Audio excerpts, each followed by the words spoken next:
nuestro ingeniero de sonido por allá, les pregunto, ¿cuánto dinero necesitas en tu cuenta de banco para decir ya es suficiente? ¿1 millón? ¿10 millones? ¿Cuánto dinero necesitas tener en tu cuenta de banco para decir ya con eso es suficiente para mí? Si somos honestos, la mayoría de nosotros responderíamos como uno de los primeros millonarios que hubo aquí en los Estados Unidos, el señor Rockefeller, cuando le preguntaron, ¿cuánto más necesita usted? Porque tenía muchísimo dinero. Y él dijo, solo un poquito más. Solo un poquito más. El problema nunca es cuánto tenemos. El problema es que nunca sentimos que lo que tenemos es suficiente. Y ahí está el gran enemigo de la generosidad. El gran enemigo de la generosidad es la falta de contentamiento. Solo un poquito más. Hace unas semanas atrás, unos amigos de nosotros, de mi esposa y míos, nos invitaron a un fin de semana de descanso. Esto pasa muy poco. Es muy raro que alguien diga, hey, te pagué un hotel a ti y a tu esposa y quiero que vengan un fin de semana a descansar. Pero nuestros amigos que han sido muy buenos con nosotros pagaron un resort aquí en un área de aquí de la bahía cerca. Y dijeron, hey, vamos a pasar viernes, sábado y domingo descansando. Y a ellos les encantan los juegos de mesa. Entonces nuestros amigos nos preguntaron, ¿ustedes les gustan los juegos de mesa? Y Fabiola dijo, sí, nos gustan mucho, solamente no traigan Monopoly. Y entonces ellos dijeron, ¿por qué Monopoly no? Y mi esposa les dijo, porque mi esposo se vuelve un monstruo con el Monopoly. Se vuelve una persona, yo generalmente no soy una persona avara, no soy una persona que me gusta tener muchas cosas, pero algo pasa en mí cuando juego el Monopoly, porque solo quiero un poquito más.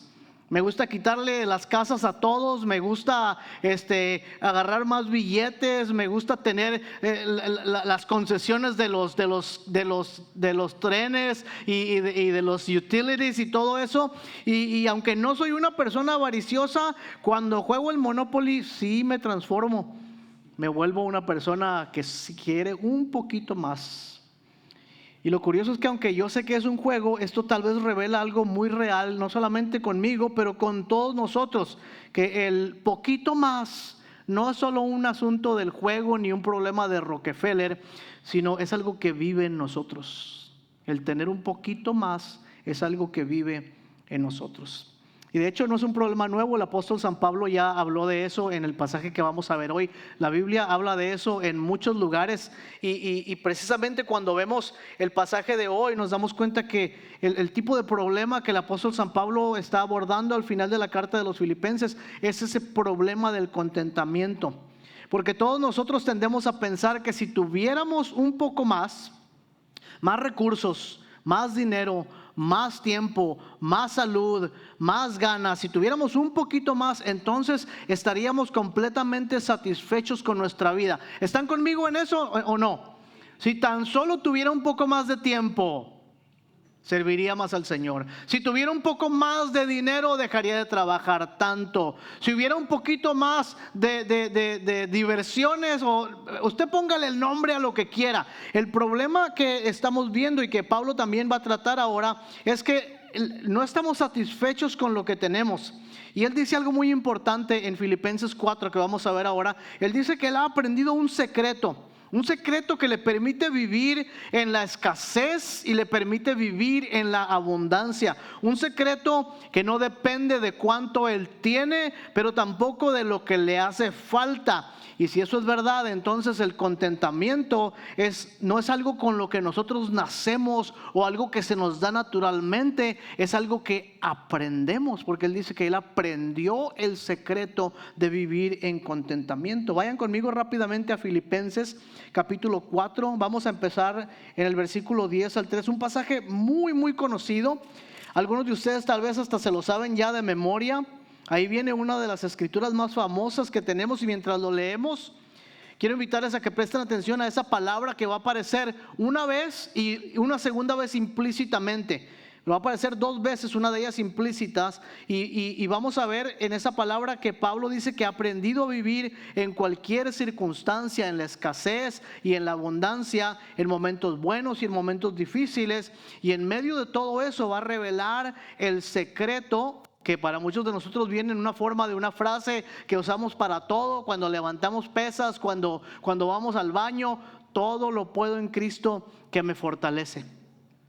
La pregunta sigue siendo, ¿qué tiene que ver esta frase con vivir en contentamiento? Así es que si ya están conmigo, acompáñenme con su vista a leer Filipenses capítulo 4, comenzando en el versículo 10, que dice: en gran manera me gocé en el Señor de que ya al fin habéis revivido vuestro cuidado de mí, de lo cual estabais solícitos, pero les faltaba oportunidad.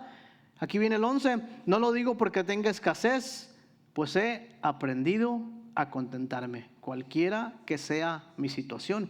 Sé vivir humildemente y sé tener abundancia en todo y por todo. Aquí implícitamente en el texto implícitamente dice: he aprendido el secreto, en todo y por todo estoy enseñado, así para estar saciado como para tener hambre, para tener abundancia como para padecer necesidad. Y entonces viene la frase que todos ustedes conocen, díganla conmigo: todo lo puedo en Cristo que me fortalece. Ahora ya se dan cuenta que esa frase no es para cuando vas corriendo o haciendo ejercicio o cuando tienes cualquier tipo de problema. Está ligada a un secreto que Pablo dice que él ha aprendido. Todo lo puedo en Cristo que me fortalece. Y este pasaje, si ustedes se dan cuenta, nos presenta con 2 realidades que todos conocemos muy bien. La primera de ellas es que las circunstancias siempre cambian. ¿Sí o no? ¿Cuántos de ustedes están arriba todo el tiempo, acá en la cúspide de su éxito? ¿Cuántos están siempre abajo? No. La vida nos enseña que las circunstancias cambian todo el tiempo. De un día para otro se pone difícil la situación. A veces estamos bien por un poco de tiempo y luego algo cambia, la familia cambia, los hijos cambian, el trabajo cambia, el gobierno cambia, todo cambia. Me recuerda las canciones que me encantan tanto, ¿verdad? Cambia lo superficial y también lo profundo, el modo de pensar, todo cambia en este mundo. Y la segunda realidad, la primera es que las circunstancias cambian todo el tiempo. La segunda realidad es que nosotros cambiamos con las circunstancias. Nosotros reaccionamos a las circunstancias. Él dice que ha vivido en la escasez y ha vivido en la abundancia. Ha tenido momentos donde le sobra y momentos donde le falta, momentos donde todo está bien y momentos donde todo es difícil. Y si somos honestos, la mayoría de nosotros vivimos determinados por esos momentos. ¿Cómo actuamos cuando las cosas van bien y cómo actuamos cuando las cosas van mal? Dejamos que las circunstancias definan nuestra vida. A veces nuestra fe, nuestra relación con Dios, nuestra relación con nuestra familia. Y dice el apóstol Pablo que él ha aprendido a vivir en todas las circunstancias. A veces cuando las cosas se complican, perdemos la paz. Si tenemos suficiente, estamos contentos. Si no tenemos suficiente, nos desesperamos. Y Pablo dice algo completamente distinto. Vean otra vez el versículo 11. Dice: he aprendido a contentarme cualquiera que sea mi situación. Póngale ahí en esa cualquiera que mi situación, póngale cualquier línea que usted pueda pensar a la que necesita aprender a estar contento con ella. ¿Es una necesidad financiera? ¿Es la abundancia financiera? ¿Es una necesidad física? ¿Es tu salud emocional? ¿Es una situación en el hogar? ¿Es un problema del trabajo? ¿Es un asunto personal? Dice el apóstol San Pablo: he aprendido a contentarme cualquiera que sea mi situación. Qué fácil para Pablo decir eso, porque él era un santo lleno del Espíritu Santo, ¿no? También tú. También tú eres eso. Él estaba en la prisión, había sido condenado a muerte, a muchos de sus amigos lo habían abandonado, otros se habían enfermado, y de ahí desde la prisión él está diciendo: he aprendido a contentarme en todas las circunstancias. Y luego dice el porqué, y el porqué es lo más importante. Dice al final en el 13, dice: todo lo puedo en Cristo que me fortalece. Es aquí donde muchas veces malinterpretamos este versículo. Pablo no está diciendo que uno puede usar estas palabras para decir que uno puede lograr todo lo que quiere o hacer todo lo que quiere solamente porque Jesús está con nosotros. Está diciendo que Cristo le da la fortaleza para permanecer firme en cualquier circunstancia. El secreto del contentamiento no es que todo esté bien. Escuchen esto, el secreto del contentamiento no es que todo nos vaya bien en la vida, es que Cristo es suficiente. El secreto del contentamiento no es que todo sale bien en la vida o que todo sale mal en la vida, es que Cristo es suficiente aun cuando las cosas no lo son. Antes de continuar el pasaje, permítanme dar una rápida definición de la palabra contentamiento. Yo la busqué en el diccionario bíblico y decía estar contento con las cosas. Los diccionarios a veces como que no ayudan mucho, ¿verdad? Y le busqué más y le escarbé un poquito más y había otros léxicos griegos que la definían diferente. Uno de ellos decía estar satisfecho, ser autosuficiente, hallar los recursos en uno mismo para manejar cualquier cosa que suceda, ser capaz de manejar las situaciones, que esto ya es como una explicación, ¿verdad? Ser capaz de manejar las situaciones que se nos presentan. Y después de pensarlo bien y de escuchar todas estas cosas, podemos definirlo de la siguiente manera: el contentamiento es la libertad de la dependencia de las cosas. El contentamiento es ser libre de depender de las cosas que nos ocurren, sean buenas o sean malas. Y me gustó mucho porque estaba estudiando esta palabra y hay una relación de esta palabra contentamiento en el Antiguo Testamento también. Muchas veces está ligada al carácter autosuficiente de Dios. Dios no necesita nada fuera de sí mismo. Dios es lo que se conoce como la aceidad de Dios. Quiere decir que Dios no necesita absolutamente nada porque Él es suficiente en sí mismo. Entonces el contentamiento en el Antiguo Testamento está ligado al carácter de Dios. Por ejemplo, a Abraham le dice Dios, le dice: anda conmigo y yo te satisfaciré. ¿Cómo se dice? Anda conmigo, le dice, y te daré descanso. Fíjense eso. El Señor le dice a Abraham, ya viejo, ya con pocas energías, ya habiendo visto que le pasaba el tiempo de la promesa y no llega, y Dios le dice: anda conmigo y te daré descanso. Me recordó cuando estudiaba esta palabra, me recordó cuando Dios en el jardín del Edén está contento con su creación. Y dice, después de haber hecho una cosa y la otra cosa, ¿qué decía Dios? Y vio Dios que lo que había hecho era bueno. Y fue por primer día, segundo día, tercer día, cuarto día, quinto día, sexto día. Y dice, después del sexto día vio Dios que todo lo que había hecho era bueno y estuvo satisfecho con su trabajo. ¿Y qué hizo?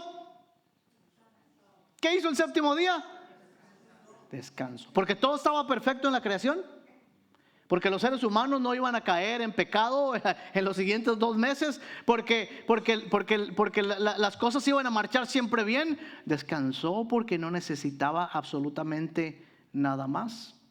Estaba conforme con lo que había hecho.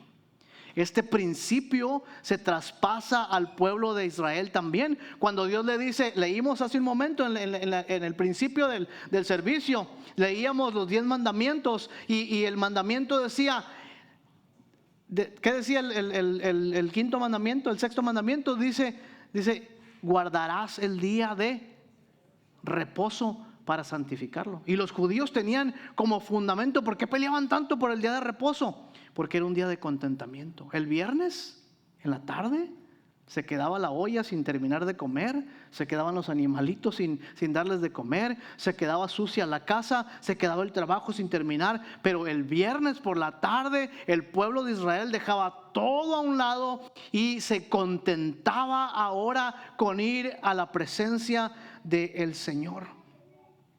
Y descansaba. Y para nosotros esta práctica ocurre los domingos. ¿Los regaño o no los regaño, hermanos? ¿Quieren regaño o no quieren regaño?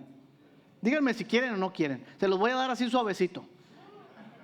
Para nosotros esta práctica del contentamiento ocurre los domingos.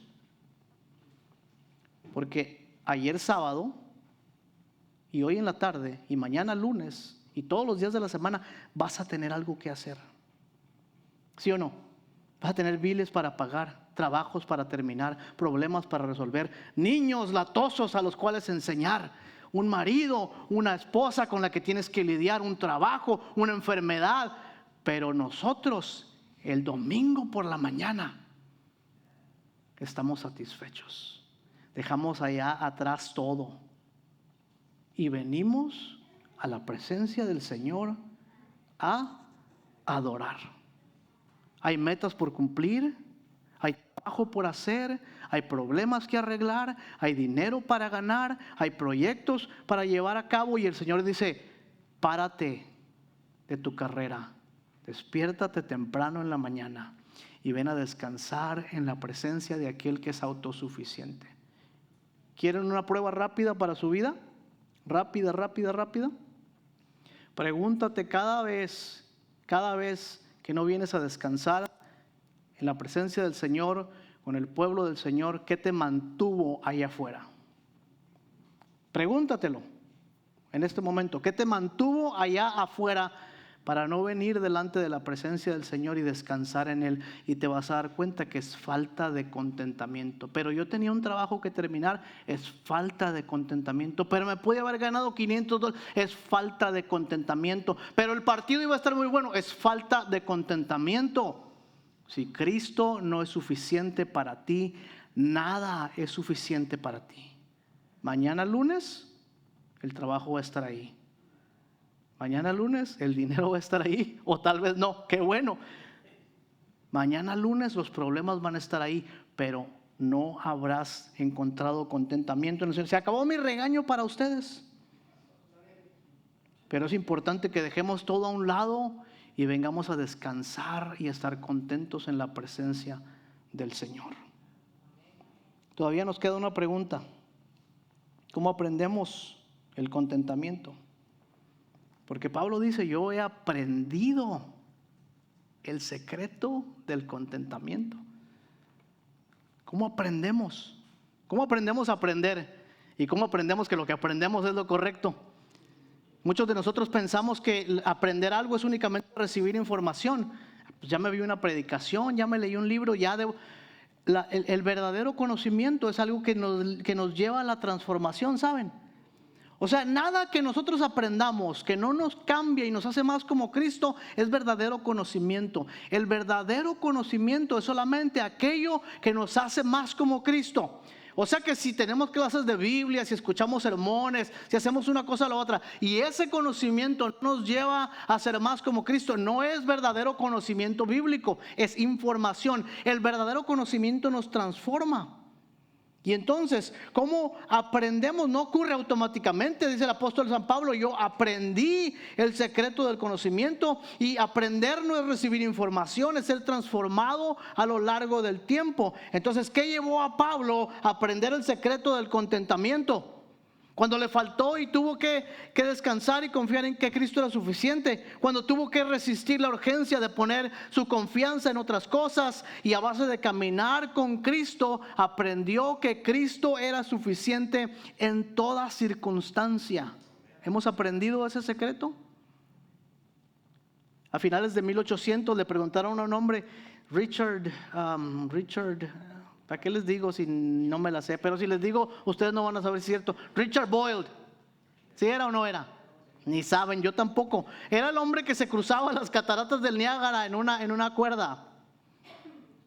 Y se pasaba ahí, a veces se pasaba con una cosa que balanceaba, a veces se pasaba con una sartén como que cocinaba. Un día se iba a pasar en una wheelbarrow, en una carretilla, y le dijo a la gente, ¿creen que puedo hacerlo? Y la gente dijo, sí, tú puedes. Y le dijo, ¿quién de ustedes viene para acá y se sube en la carretilla? Pero un día le preguntaron, le dijeron, oye, ¿y de verdad tienes confianza en esa cuerda que tienes ahí? ¿De dónde viene esa confianza? Y dijo, yo practico con este tipo de cuerda todo el tiempo. La he caminado miles de veces. Yo sé que me puede sostener. Si no caminas con Cristo en los momentos de la vida, en los buenos, en los malos, ¿qué llevó a Pablo a aprender que Jesús es el secreto del contentamiento? Caminó con Él. Y aquí está la verdad que cambia nuestras vidas, hermanos. Cristo no es una ayuda para el contentamiento. Cristo es el contentamiento. Hay una gran diferencia en tener a Cristo como la ayuda que hace en nuestras vidas y tener a Cristo como el todo de nuestra vida. Él no nos ayuda con el contentamiento, Él es el contentamiento. Y te preguntas, ¿cómo puedo saber que Cristo es suficiente? Y yo te respondo de esta manera. En el jardín del Edén, el fruto prohibido no fue suficiente para Adán y Eva. La tierra prometida no fue suficiente para Israel. El reino no fue suficiente para David ni para Salomón. La sangre de los carneros no fue suficiente para cubrir el pecado. Pero el Padre, haciendo eco de las mismas palabras de la creación, dijo: este es mi Hijo amado, en Él tengo complacencia, en Él estoy completamente satisfecho. Y te digo, la sangre de Cristo es suficiente para limpiar el pecado. Te digo, la sangre de Cristo es suficiente para dar vida eterna. La muerte de Cristo es suficiente para dar vida. La victoria de Cristo es suficiente para destruir las obras del diablo. La presencia de Cristo es suficiente para ti. La presencia de Cristo es suficiente. La presencia de Cristo es suficiente para nosotros. Y miren, todos tenemos áreas en nuestra vida, hermanos. Todos tenemos áreas donde todavía dependemos de algo más que no es Cristo. ¿Okay? Las conoces a la perfección y ya sabes exactamente cuáles son aquellas áreas de tu vida donde no dependes de Cristo. Y ya sabes cuando estás llegando a ese lugar donde Cristo ya no es la cuerda donde vas caminando con seguridad, y te das cuenta que hay áreas de tu vida en donde estás inseguro. Áreas donde no hay tranquilidad. Momentos cuando crees que necesitas más para estar bien y dejas que tu vida comience a depender de estas cosas, y te vas a dar cuenta que este tipo de contentamiento en las cosas que hay o no hay en las circunstancias siempre es frágil, porque las circunstancias cambian y nosotros cambiamos y reaccionamos. Lo que tenemos hoy puede desaparecer mañana, pero Pablo nos está invitando a algo distinto. Nos está invitando a encontrar la estabilidad que no depende de lo que tenemos, sino de aquel que nunca cambia. Nos invita a estar contentos en aquel que nunca cambia. Este es un buen momento para preguntarnos lo que el Espíritu Santo nos pudiera estar diciendo en este momento. Tal vez mientras hablábamos, el Espíritu Santo te comenzó a mostrar estas áreas de tu vida donde todavía estás dependiendo de algo más. Tal vez el Espíritu Santo te está hablando de alguna inclinación que tienes en tu vida a tener más, solo un poquito más. Porque créanme que muchos de nosotros todavía nos dejamos llevar por esta inclinación de acumular más. O tal vez el temor de tener menos es más fuerte que tu fe en Jesucristo. Tal vez temes a la escasez, tal vez piensas que Dios te va a abandonar de su mano y no vas a poder salir adelante.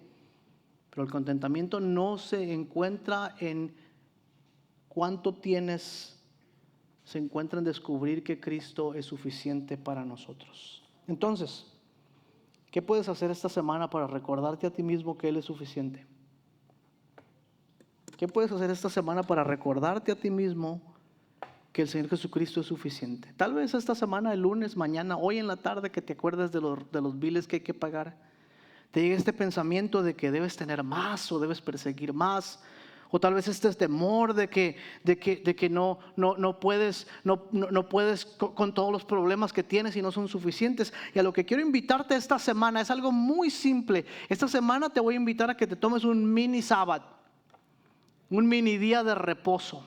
Que cada vez que te llegue esta inclinación a que algo más sea suficiente en tu vida, te detengas y entres en el reposo del Señor. Y le puedas decir tal vez únicamente pensarlo: Cristo es suficiente para mí. Porque el contentamiento y la generosidad no se encuentran en lo que tenemos o en lo que no tenemos, se encuentran en Jesucristo. Y Él es suficiente para nosotros. Nos ponemos de pie para orar esta mañana.